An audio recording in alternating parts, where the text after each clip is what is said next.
The throne room of King's Landing was hot that day, though not from the fire of braziers. It was the kind of heat that came from a city full of whispers, each one sharp as a blade.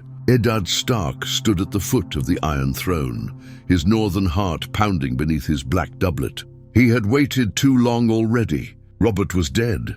The wine and the hunt had claimed him, and the Game of Thrones had begun in earnest. Cersei Lannister sat in her chair with that faint smile she always wore when she thought herself cleverer than every man in the room. Her children were near, golden-haired, bright-eyed, and dangerous for what they represented. The boy Joffrey sat perched on the Iron Throne itself, though his crown weighed almost as much as his arrogance. Eddard's voice cut through the hall, firm and cold. "These children are not the late king's true-born heirs." His words fell like a sword striking stone. The court gasped, small folk and lords alike shifting uneasily. "They are born of incest, from the queen and her brother." Cersei's smile faltered for the first time. A flicker of something, fear, rage, or perhaps calculation, passed over her face. Jaime Lannister, standing just a few steps away in his gleaming armor, placed a hand on his sword hilt, but did not draw it.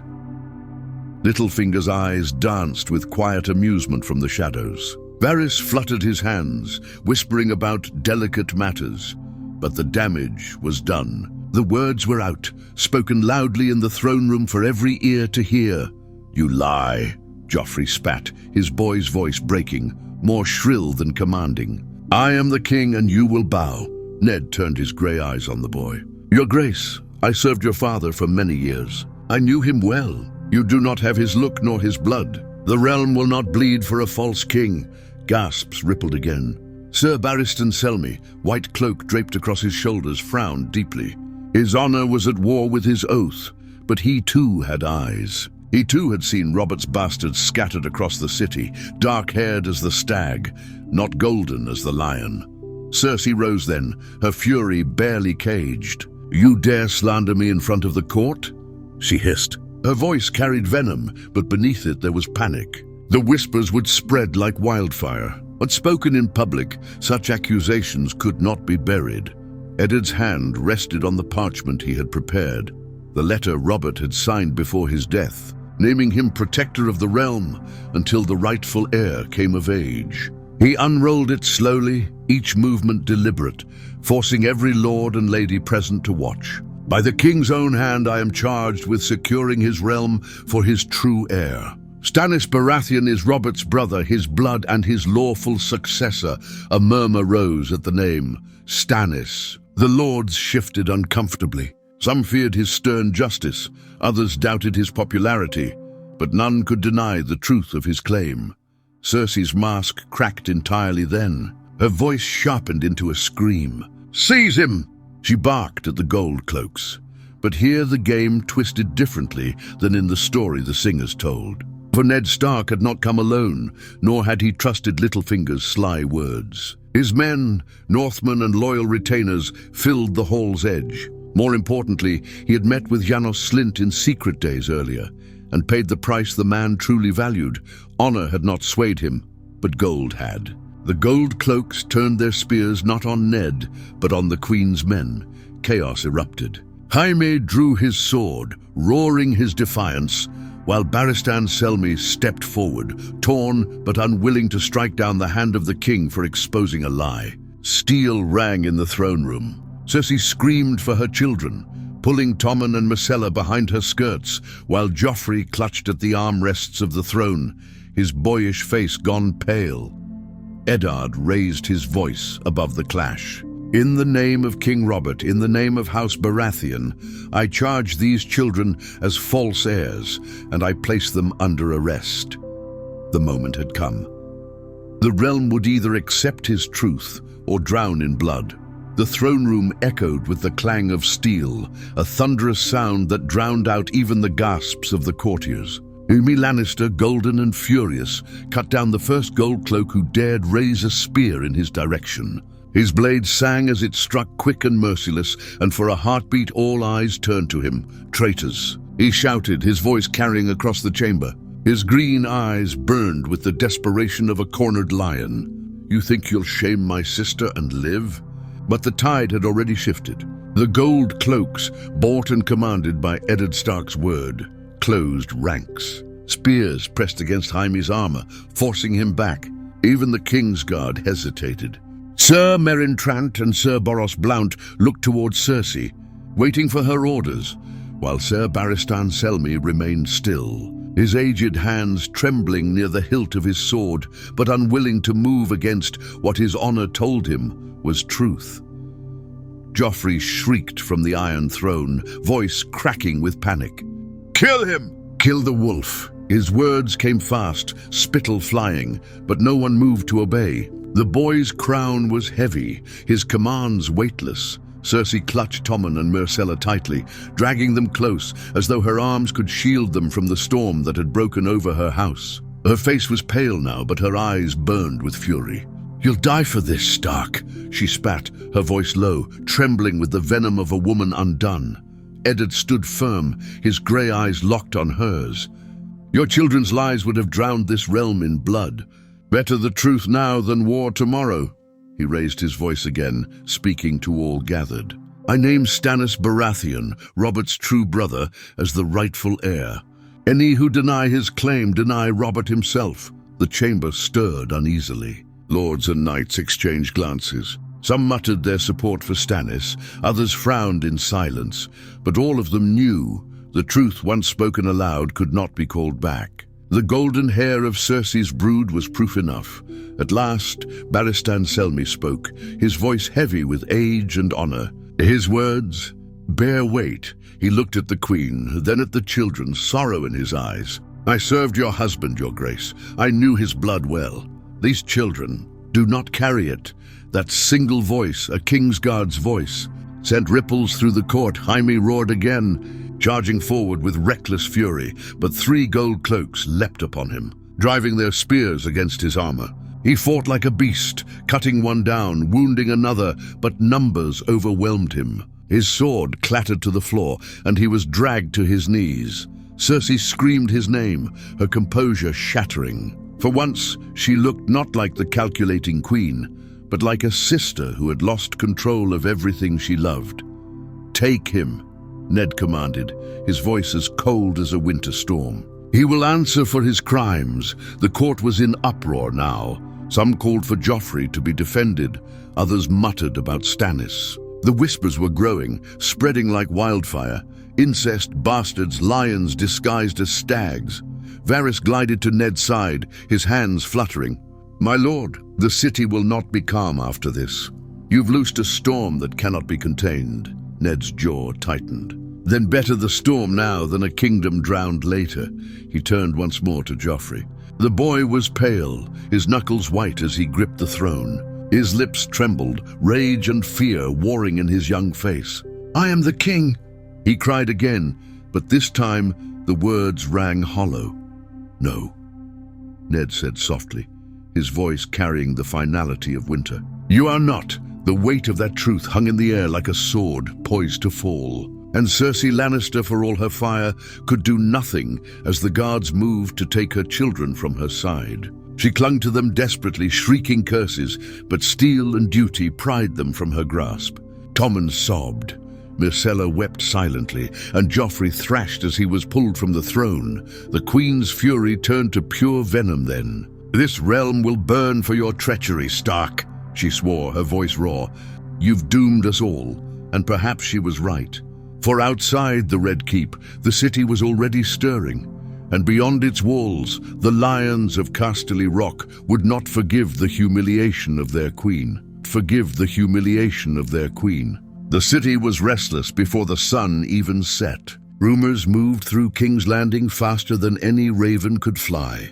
The queen's children were bastards, born of her twin brother. Joffrey was no true king. The throne was stolen, and the lions had shamed the realm. The words were whispered first in the wine sinks and brothels, then shouted in the markets and streets. By nightfall, the entire city was humming with outrage and curiosity. The small folk, ever hungry for gossip, were torn. Some jeered Joffrey's name, mocking him as the boy with golden hair. Others cursed Ned Stark for daring to upend the order of things. But most were simply afraid of what would happen now that the truth was out. For in Westeros, truth was never simple. Truth brought war. Inside the Red Keep, the air was heavier still. Jaime Lannister was locked in the dungeons, his pride wounded more deeply than his body. Cersei paced her chambers like a caged lioness, her rage boiling.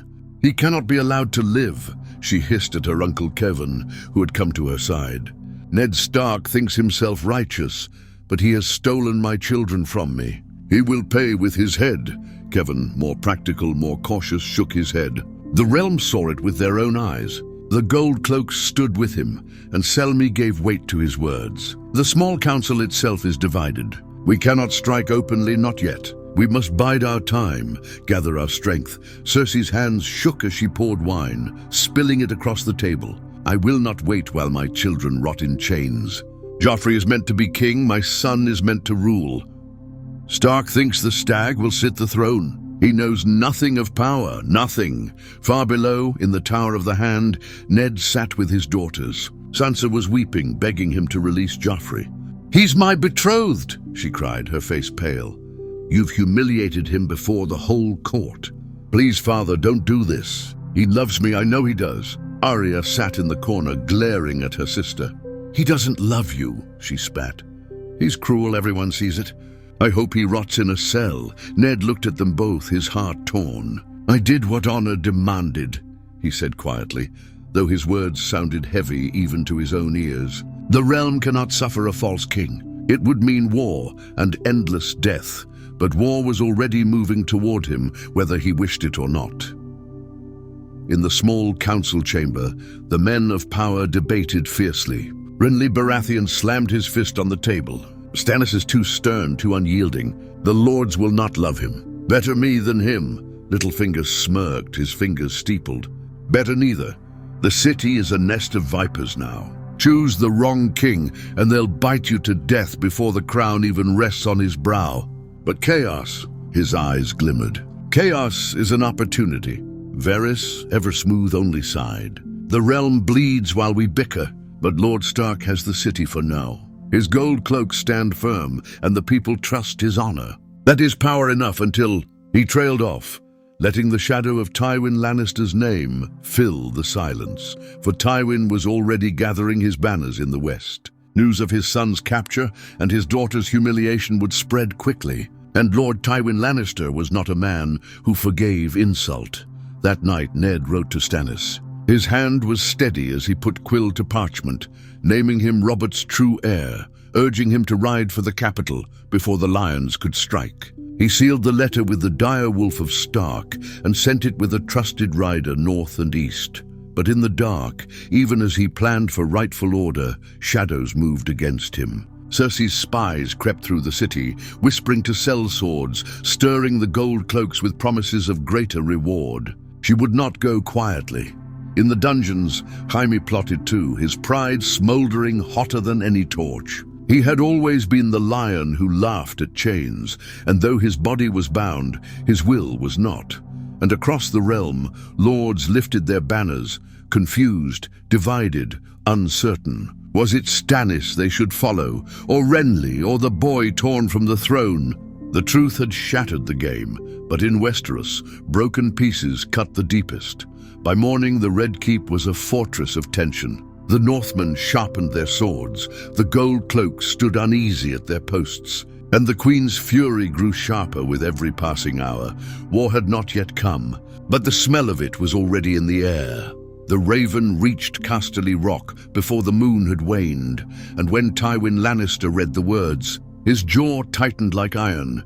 His son a prisoner, his daughter disgraced, his grandchildren called bastards before the whole court. Insult alone would have demanded blood, but this was more than insult. It was an attack on the very legacy of House Lannister. Tywin summoned his bannermen at once. The lion's roar echoed through the west, and swords were drawn for war.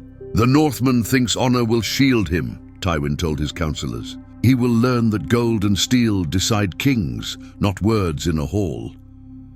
Back in King's Landing, Ned Stark knew this storm was coming. Reports trickled in, Lannister riders in the Riverlands, villages burned, knights on the march. He convened the small council once more. Though fewer men came willingly now, Renly spoke first, bold as ever.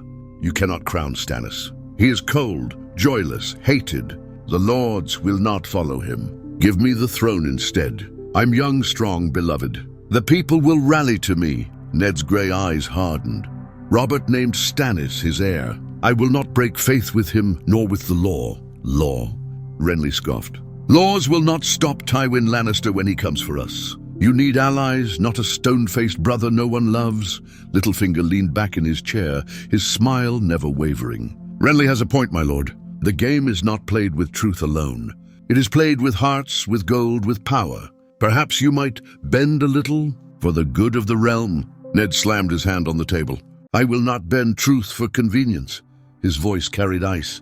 I swore to Robert I would guard his realm, not sell it to the highest bidder. The council dissolved into murmurs, but the split was clear. Renly left that night with a handful of loyal knights, slipping from the city before dawn. His banners would rise in the Stormlands before the week was out. Meanwhile, Cersei moved like a viper in the dark. Her children remained under guard, but her claws reached farther than Ned had reckoned. She bribed guardsmen, sowed whispers among the gold cloaks, promising riches and favor when her father arrived. She even courted Sansa Stark, who was still blind with love for Joffrey. My sweet girl, Cersei cooed, brushing Sansa's hair with careful hands. Your father has wronged us all, but you can help mend it. Speak to him. Tell him Joffrey must be freed. Tell him the realm will not survive this humiliation. Sansa, desperate to please both queen and betrothed, did exactly as she was asked. She begged Ned again, weeping until her eyes swelled red. Please, father, if you love me, let Joffrey go. You don't understand him like I do. He will forgive you. Ned's heart ached. He saw Catelyn's face in his daughter's eyes, but he also saw the danger. You are not yet a woman grown, Sansa, he said gently. You think love will save you, but love is not armor. Joffrey is not what you believe him to be. Sansa fled, sobbing, and Ned felt the crack in his house widening. Meanwhile, Arya shadowed the halls, listening more than she spoke. She heard whispers of Lannister men plotting in the cellars, of gold cloaks wavering in their loyalty. She brought these tales to her father, her small face solemn. They're planning something. The queen's not done, Ned believed her. He doubled the guard around the children and placed more men near the dungeons, where Jaime languished but unbroken. Yet he knew it was only a matter of time before the lion tried to break free. Then came the raven from Dragonstone. Stannis had answered. His words were terse, without warmth. I will come. Gather the lords. Tell them truth has only one face, and it is mine. The throne is mine by right, and the usurper's spawn must pay for their lies. It was what Ned wanted and what he feared. For Stannis Baratheon would not play at politics. He would not charm lords or flatter ladies. He would take the throne by fire and steel, or not at all. And if the lords refused him, the realm would burn anyway. That night, Ned Stark stood on the balcony of the Tower of the Hand, looking over the city. Torches flickered like fireflies across the streets, the restless murmur of the people drifting upward. He had chosen truth, and truth had lit the pyre beneath the realm. Far away in the west, Tywin Lannister's host was already marching. The Riverlands burned first. Tywin Lannister loosed his banners like a storm of fire, and the lion's wrath swept across the countryside. Villages along the Trident were sacked, crops torched, small folk put to the sword. Ravens carried the tales to King's Landing, tales of smoke on the horizon and corpses left for the crows. Ned Stark read the reports with a grim jaw. He had expected Tywin's retaliation, but the swiftness of it chilled him. Already the River Lords cried out for justice. They demanded the King's Hand protect them. They demanded vengeance. The small council chamber was divided more than ever. Varys, his soft voice fluttering like silk, warned of famine and unrest if Tywin's armies cut off the grain supply from the Reach. Littlefinger smirked, suggesting loans from the Iron Bank to raise new armies. And Renly's absence weighed heavily, his seat empty. his defiance now an open threat as his banners gathered in the Stormlands. "The realm will not hold much longer," Varys whispered, his hands folding over his chest. "Every raven brings worse tidings than the last." "The realm will hold," Ned said, though the words felt heavy. "Stannis is coming. With him the lords will see the truth. The law will prevail." Littlefinger tilted his head, eyes gleaming with mockery. "The law may prevail, but will the swords? Tywin Lannister has 40,000, perhaps more. Stannis will bring fewer, and no love follows in his shadow. Even wolves cannot fight lions alone, my lord." That night, Sansa returned again, pleading on her knees. "Father, you must let Joffrey go. The Queen says her father will forgive if only you release him." Ned's heart clenched. He saw how deeply Cersei's poison had sunk into her. He tried to soothe her, but she tore herself from his grasp, crying that he hated her happiness, that he wanted to destroy her love. She fled before he could answer. Arya, lurking near the doorway, muttered, "She's stupid." Joffrey's a monster, but even Arya's words carried fear now. She sensed what her sister could not. The walls of King's Landing were closing in. By day, the gold cloaks drilled under Ned's orders, their spears glinting in the sun. By night, Ned doubled the watch around the Red Keep, posting his Northmen in key halls. Yet loyalty was not so easily bought. Janos Slynt swore his men were true, but Ned had seen too many wavering eyes among the ranks. A promise of gold could shift them, and Cersei had gold in plenty. In the dungeons, Jaime Lannister still lived, though bruised and battered. He laughed when Ned visited him. "You've won the throne room, Stark, but you've lost the realm. My father will come for me. And when he does, you'll wish you'd kept your head in Winterfell." Ned stood cold as stone. "If the lions come, they'll find the truth waiting. Your sister's lies will not crown bastards." Jaime only smiled. "Truth is a poor shield when the sword is at your throat." 2 days later, another raven arrived, this one from Renly. His banners had been raised in Storm's End. He declared himself king, claiming the throne by right of strength and favor. Lords of the Reach already bent knee, swayed by Margaery Tyrell's betrothal to him. The realm was fracturing. 3 kings now vied for the Iron Throne, and war was certain. That evening, Ned met with Sir Barristan Selmy in the Godswood. The old knight's face was lined with sorrow. "You chose truth, Lord Stark," Barristan said quietly. "But truth seldom keeps crowns upon heads." Robert knew that, though he cared little for crowns in the end. "Truth is all I have," Ned answered, his voice low. "Without it, we are no better than Cersei," Barristan sighed. "Perhaps, but when swords are drawn, honor is oft the first to bleed."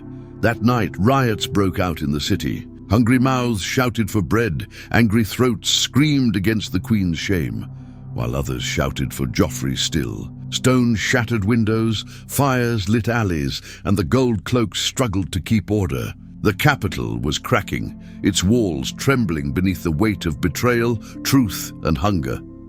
In her chambers, Cersei smiled at the sound of chaos. "This is only the beginning," she whispered to her handmaid. "Let Stark think himself righteous. When my father arrives, he'll see the price of shaming a lion." And far to the west, Tywin's army drew nearer, each step of his host echoing like a drumbeat of war. The Riverlands screamed. Tywin Lannister's banners scorched their way across the Trident, steel and fire leaving villages in ash. Lord Edmure Tully raised his levies in desperate defense, but his men were scattered, outnumbered. Every raven that reached King's Landing carried darker news. The lions were winning, and the Riverlords bled. Inside the Red Keep, Ned Stark read these tidings in silence, his face carved from stone. Honor demanded action, but every step forward threatened to unravel what little order remained. He needed the Riverlands safe, yet he could not march his men while the capital itself trembled under his feet. On the council, Littlefinger was the first to twist the knife. "The realm bleeds, Lord Stark, and you sit polishing truth like a rusty sword. Send word to Riverrun. Call your bannermen north. Better still, strike a bargain with Tywin before he tears the kingdom apart." Ned's voice was sharp. "I will not bargain with the man who burns the king's lands and slaughters the king's people." He answers for crimes, not receives reward. Littlefinger's smirk widened. Then perhaps you should begin writing your own epitaph, my lord. Varys fluttered his hands. There is wisdom in patience. Lord Stannis is coming, Renly gathers strength, and Tywin's rage will not cool. 3 kings make 3 wars unless... His voice softened. Unless one man finds a way to bind the realm. But Ned was not a man of half-truths and shadows. He clung to Robert's last will, the parchment naming him protector until Stannis could claim the throne. To him it was simple. The law must stand, no matter the cost. Yet cost was mounting quickly. The riots in the streets grew fiercer. Bread was short, tempers shorter. Crowds cursed the Queen's name, screaming bastards and incest, until gold cloaks cracked skulls to silence them. But just as many shouted for Joffrey, swearing the wolf from the north had stolen their rightful king. The city split down its spine, torn between outrage and loyalty, truth and comfort. Sansa Stark, still bewitched by the dream of being queen, fed the flames without knowing it. She whispered to her handmaids of Joffrey's kindness, his beauty, his promise to wed her despite her father's cruelty. Those whispers found ears loyal to the queen. And Cersei smiled, stroking the girl's hair while planting seeds of doubt. Arya, sharper than her years, brought these whispers to Ned. She's telling Sansa lies, father. She's making her betray us. Ned sighed heavily. Sansa is but a child. She does not yet see the danger. Arya's little jaw tightened. Then she'll get us all killed. In the dungeons, Jaime Lannister's defiance still burned. He mocked his guards, taunting them with tales of Cersei's beauty and Robert's drunkenness. Tell Stark his truth won't save him, Jaime jeered when Ned visited again. When lions are loosed, wolves are hunted, and across the realm, Renly's claims spread like wildfire. The Reach poured men into his cause, Tyrell gold feeding his ambition. Renly wrote to lords across Westeros, offering feasts and marriages, promising a young golden rule. Stannis, grim and humorless, marched slower from Dragonstone, but his letters grew sharper, demanding loyalty under pain of treason. By early summer, the realm was torn into 3 camps: Stannis by law, Renly by love, and Joffrey by defiance.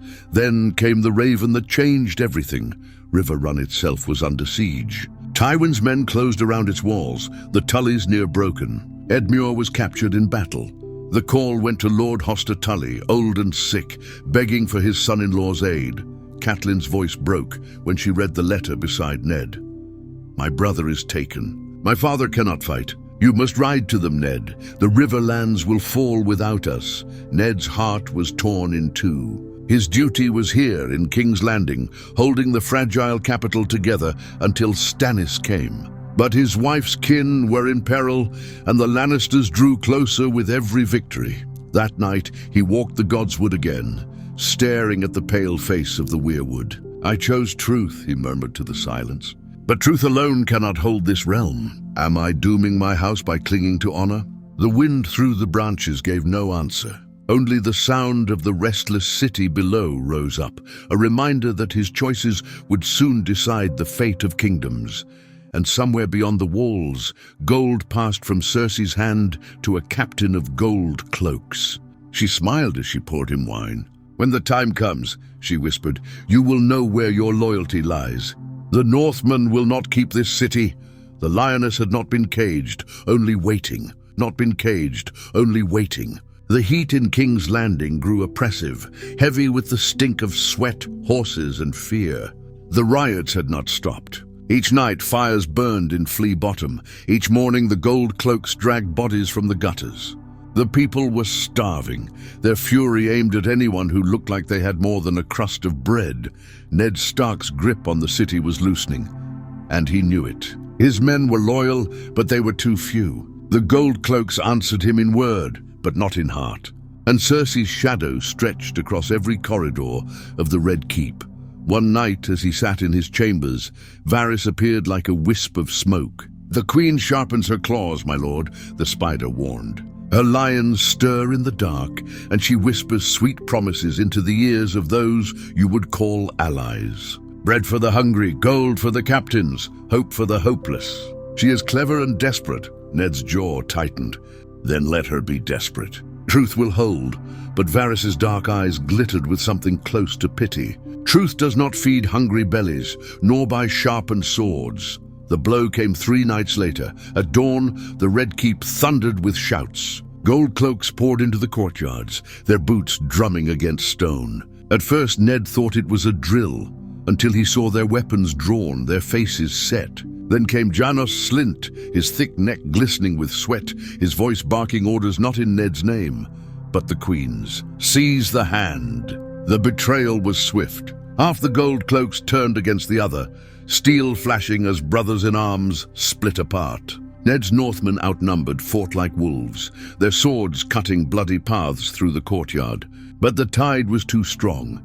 Arya was roused by the clash of steel, her sword needle clutched in her small hands. She tried to reach her father, but guards pulled her back, her cries lost in the chaos. Sansa, pale with terror, was hidden by her maids, Cersei's doing, though Ned did not know it yet. In the throne room, Cersei waited, draped in green and gold, her children behind her. She had Joffrey seated on the Iron Throne again, crown gleaming, defiance etched across his pale face. When Ned was dragged in, bloodied but unbroken, she rose with a smile that cut sharper than any sword. "You thought yourself clever, Stark," she purred. "You thought truth would shield you, but truth is fragile, and kings are made of steel." Ned's grey eyes blazed. "The realm saw what your children are. No crown forged of lies can last." Cersei tilted her head, her smile never faltering. "Perhaps. But crowns forged of fear last long enough." She turned to the captains of the gold cloaks. "You see your king before you. Do you kneel to him or to a traitor from the north?" And they knelt. One by one, the gold cloaks bent knee to Joffrey, their oaths as fickle as the coins that bought them. Joffrey stood then, puffing out his chest. "You dared to call me no king," he spat at Ned, his voice trembling with both fear and cruelty. "Now you'll beg for mercy before me," but Ned Stark would not beg. His back was straight, his voice steady. "You are no king. Not today, not ever. The truth cannot be silenced, no matter how many men you buy." The throne room erupted with murmurs, lords and courtiers whispering in fear. They had heard the truth once, and though the Queen's power had silenced it for now, the seed had been planted. Cersei's smile slipped for the first time. She knew seeds of doubt were dangerous things. That was why Ned Stark could not live. But she also knew a dead hand could spark rebellion. She leaned close to Joffrey, whispering in his ear, and the boy king's cruel grin spread. "Take him to the dungeons," Joffrey declared. "We'll let the realm see what happens to traitors." Ned was dragged away, bloodied yet unbroken, his honor intact even in chains. But outside the Red Keep, the world shifted. Ravens flew with news of betrayal, of war, of the hand of the king imprisoned. Tywin marched closer still. Renly's banners spread wider, and Stannis' fleet was rumored to be nearing King's Landing. The Game of Thrones had not ended with truth in the throne room. It had only grown sharper, deadlier, and now Ned Stark stood at its center, a wolf caught between lions, stags, and shadows.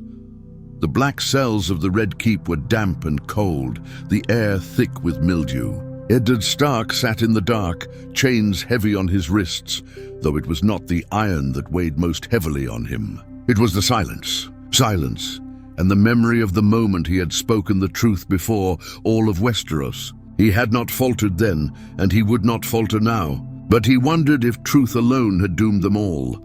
Above him, the city boiled. Rumors of his arrest spread faster than wildfire. Some said the wolf had been slain, others that he rotted in chains for his treachery.